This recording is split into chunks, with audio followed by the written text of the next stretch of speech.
అంటే ఒకటే విషయం ఇవాళ మనం అందరం కూడా ఆలోచించాలి. 2001లో కేసీఆర్ గారు తెలంగాణ ఉద్యమాన్ని ప్రారంభించినప్పుడు కూడా పిడికడి మందితోనే ప్రారంభమైంది. ఆ రోజు చాలా మంది ఇది వస్తుందా తెలంగాణ అనుకున్నారు. కానీ కేసీఆర్ గారు పోరాటం చేసి 14 ఏళ్ళు శ్రమించి తెలంగాణ రాష్ట్రాన్ని సాధించారు. ఆ ప్రక్రియలో కూడా ఇలాంటి కుట్రలు జరిగినాయి. రాజశేఖర రెడ్డి గారు గతంలో ముఖ్యమంత్రిగా ఉన్నప్పుడు ఇదే విధంగా మన ఎమ్మెల్యేలను చాలా మందిని తీసుకున్నారు.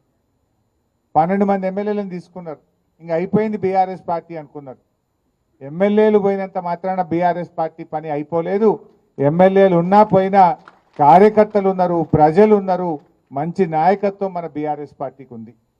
అప్పుడు కూడా ఇట్లాంటి కుట్రలే చేసిండ్రు. అయిపోయింది అన్నారు.